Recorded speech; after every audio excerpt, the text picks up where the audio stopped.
The renowned English theoretical physicist Stephen Hawking is well known to all.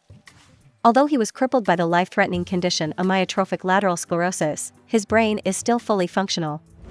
Hawking can't walk or talk by himself, but with the aid of technology, specifically a sophisticated computer, he can give lectures by moving various body parts. His IQ has been measured multiple times and is between 155 and 160. He was well renowned for writing some highly read science books, particularly A Brief History of Time, which was released in 1988. In this book, he discussed the theoretical physics he had learned, including how the Big Bang came to be, a massive explosion in space. With 10 million copies sold, A Brief History of Time became one of the best-selling books ever. It aided Stephen Hawking in getting his contribution to theoretical physics recognized and helped to revolutionize the field of study. We have all studied the theory of relativity, which was created by Albert Einstein in high school and college. He is regarded as one of history's finest physicists. Although this man's precise IQ is unclear because he never took the test during his lifetime, experts estimate that it was between 160 and 190. He passed away in 1955, but not before he left humanity with enough theories to comprehend physics. Judith Polgar, a chess player from Hungary, is regarded as the greatest female chess player in history. The majority of chess players have demonstrated exceptional intelligence and frequently have higher IQ ratings. Polgar's prowess in the game has earned her the title of Grandmaster in chess.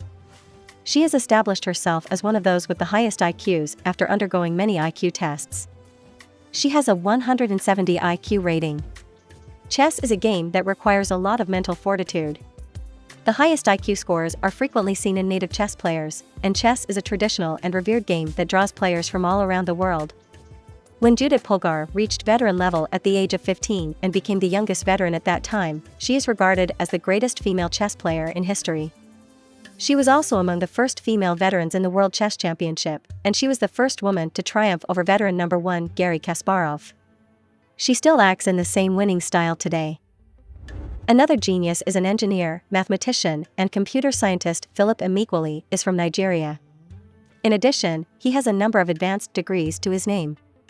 Emeagwali is reportedly one of the smartest persons in the world with an IQ of up to 190. One of the finest African scientists of all time, he is also thought to be. Philip Emeagwali dropped out of school in 1967 at the age of 13 to fight in the Nigerian Biafran conflict.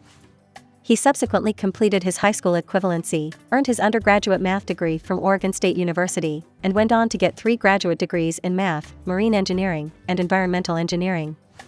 His work helped pave the path for the creation of the Internet. He was a computer scientist who is credited with creating the microprocessor technology that exponentially sped up computers. Another in the league, chess players are among the people with the highest IQs in the world, as we already informed you. Another chess prodigy with an IQ of 194 is here. Russian chess grandmaster Garry Kasparov is regarded as the game's all-time best player. The fact that this man battled against a supercomputer, which can calculate 3 million movies per second, and the match ended in a draw is evidence of his intelligence. One of the most intelligent guys to ever live in the United States is Christopher Langan. His IQ was estimated to be between 190 and 210. Additionally, he has been referred to as the world's brightest man by certain publications. An individual with such accomplishments deserves to be listed among the top 10 IQs in the world. The fact that Kim Un-young began speaking with fluency at the age of 6 months and knew English, German, Korean, and Japanese by the time he turned 3 speaks volumes about his intelligence. Un-young was chosen by NASA to work with them, but after spending a few years there, he returned to his native South Korea and began living simply as a teacher. Kim Un-young has been described as both a failed genius and the individual with the highest IQ ever. Like his IQ, which varies from 200 to 210 depending on the test, the truth depends on whoever you ask. He spent 10 years working for NASA, but he eventually left because he was lonely.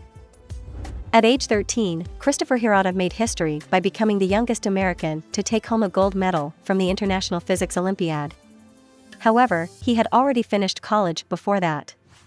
He had already started working for NASA by the time he was 16. Hirata is one of those with the highest IQs in the world, with a score of 225.